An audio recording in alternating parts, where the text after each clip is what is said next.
Everybody, I'm here, day 2, Denver Comic Con. I'm here with Dan Conner and Patricia. You have to say your last name because I have sat here and tried to pronounce it and I can't do it. It's okay. No one can pronounce it right. It's Krmpotich. Just you got to throw in a few extra vowels every time.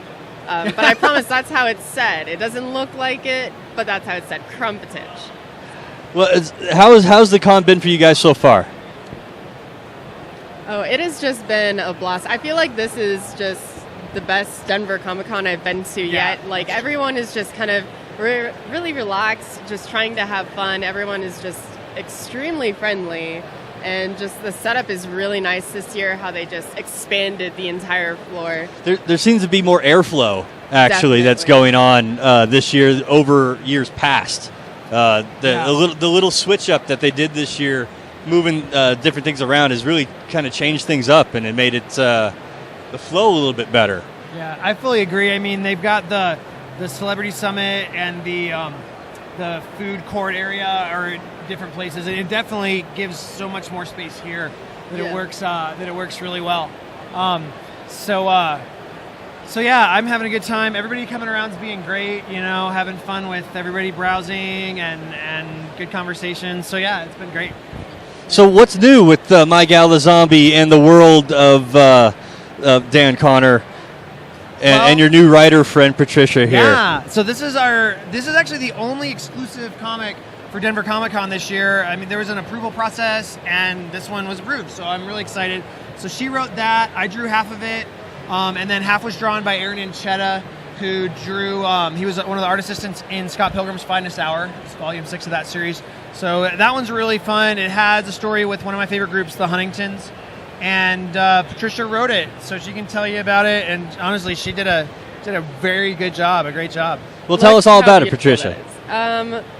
I've always wanted to get into writing comics, and Dan just sort of gave me an outlet for it, letting him play in the My Gal the Zombie universe, and just he gave me so much support and guidance while I was writing these. And he's like, I really want like a little superhero story for Denver Comic Con, and like you can do another little 8-page story if you want. So he gave me the character of Black Diamond. I made her very sassy. She loves laundromats because it has a particular kind of soap. We got our Astro's Diner now. Yeah. So that's building the universe a little bit. The Huntington story was really kind of the story I wanted to tell because I am super into My Chemical Romance. And it's just every time I go to that concert, you have that feeling, that freeing feeling where it's everything and nothing all at once. And you want it to last forever, but you want it to end. So you can just have this bright, beautiful memory and be able to sit down after standing for, 7-8 hours to get into the show. So the Huntingtons were just super sweet and super nice, really supportive of the comics. So you said you've always wanted to write a comic book. I mean, why did you wait till now to do it? I guess I was just a little intimidated. I graduated from Regis University with a Bachelor's of Arts in English. I wrote a 123-page scholarly paper on Prince Charming. And so it's like my brain was just wired to be analytical all the time. And it's like I wanted to write comics, but I didn't know how to do the format per se, because when you do analytical writing, it's all about the format. Like, it's very structured. And in this, it just felt sort of freeing. Like, it was still structured. Like, you have to design the panels, you have to make sure the artist knows what you want them to depict, but at the same time you're like, I can do anything. Like, this is amazing. My mind is free. So it's cool. And actually, she did really well. The script was so well written, and we did a separate. Do you want to grab it? We did a separate script book just because I wanted to show that as the formatting and all the detail behind it. And I've worked with a number of other artists and a number of other writers, and so it was great. So she didn't. While there might have been some maybe concern about the formatting and how do you do it with comics, you just got to do it. I mean, there's no right way, but there's some ways that are so much easier to collaborate with. So yeah, it was good stuff. And, I mean, Dan, do you like collaborating with other artists and writers, or is it something that you like to kind of hold to yourself? No, I want to collaborate as much as possible. The hang up there is when you're really passionate about something, you have to find someone that's equally passionate, or at least for that project is is really going to put as much into it. And Patricia does that 110% or more. Thank you. Yeah, so she's a great collaborator. There's so many people, like I've talked with people this weekend. It's like, hey, I'll pursue pretty much any opportunity, but so many times you talk to someone and then they don't email you back, or then they aren't able to do it. And I think it's like you got to strike when the iron's hot. I think that's the saying. Like if you have an idea, do it. Don't hold on to it, because next year you're going to have another idea. So just use what you got now. Yeah. That way you can get stuff done and go from there and improve on it. See what you did and you can do better. A lot of times it's like, don't worry about that. Just dive in. So I've written for Ben Dunn and a number of people. I did a couple things for him. I've drawn for some other people also. I wrote for Ricky Takaoka and drew for Leonore Take Its Hill. Cleopatra in Space. Yeah, that's right. So, and I do the flat art coloring for Cleopatra in Space for Scholastic, actually, with Mike Myhack. So that's his book. I get to play on that one. So yeah, I love collaborations as much as possible.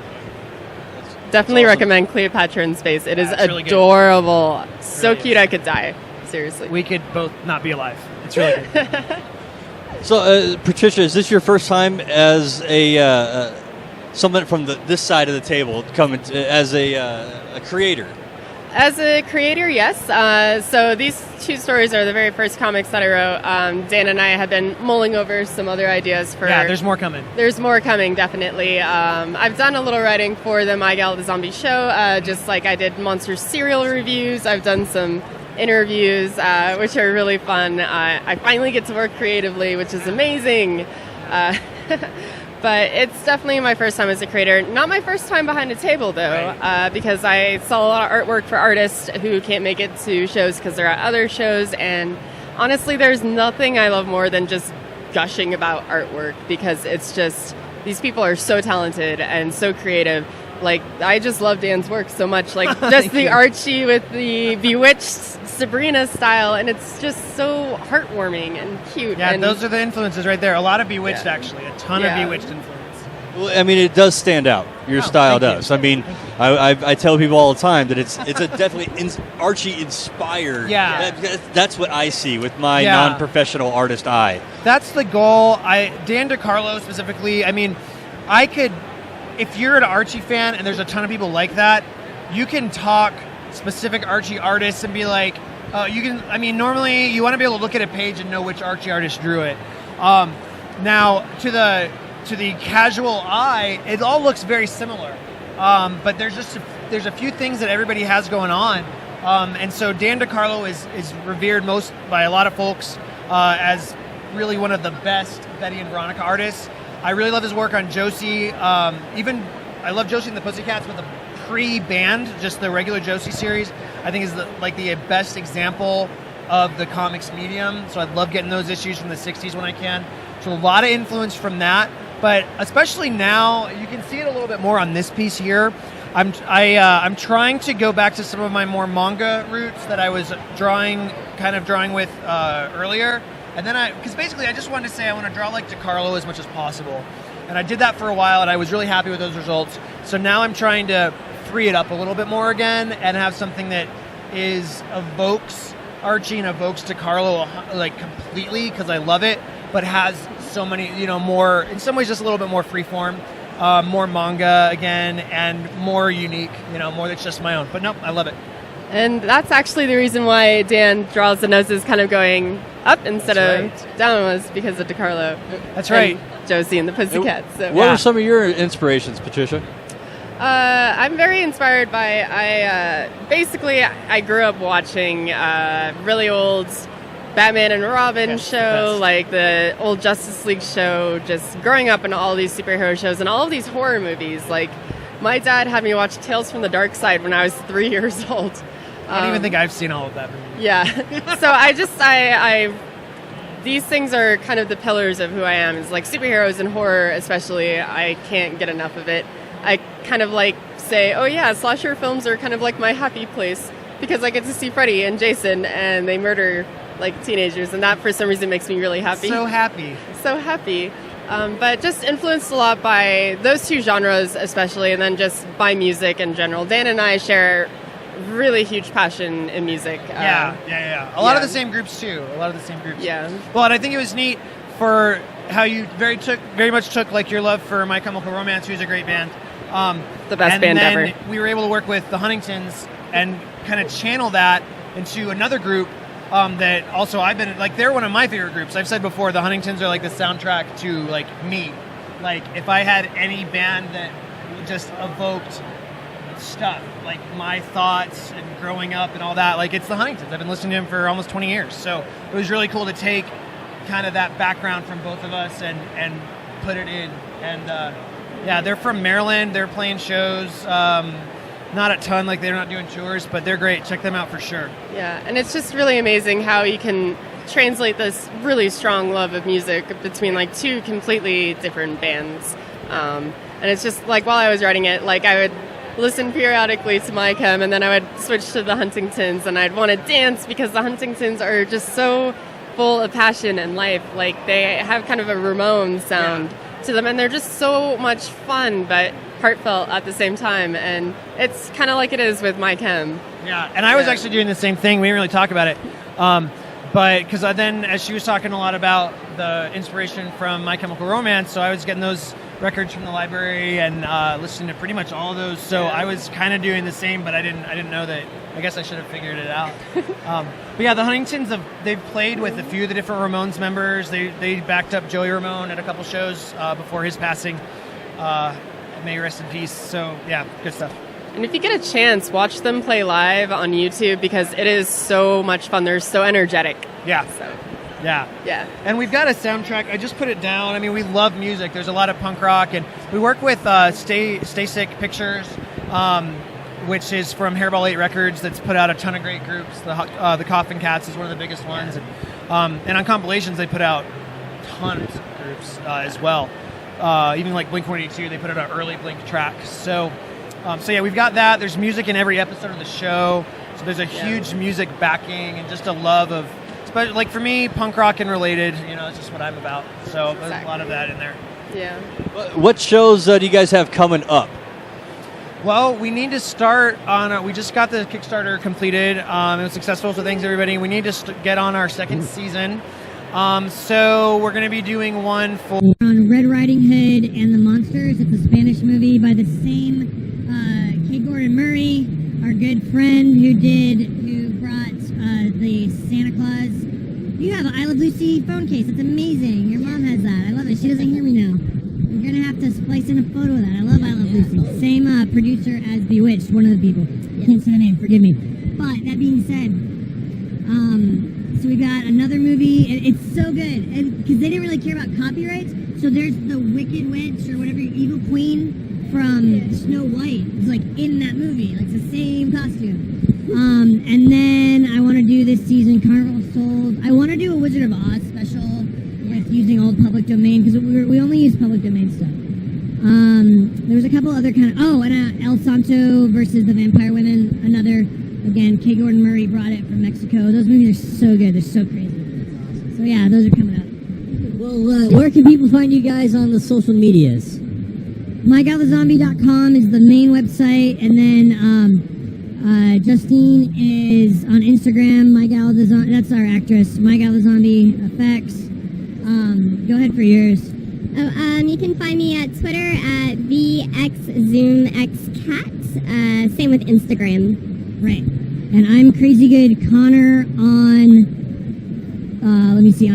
on Twitter and on Instagram, and then it's MyGalTheZombie on Facebook, so facebook.com/MyGalTheZombie, and then twitter.com/MyGalTheZombie is Justine's personal page. So some of them we have personal, and then some we have like the group ones. I really push the Facebook myself, and that's mostly for the property.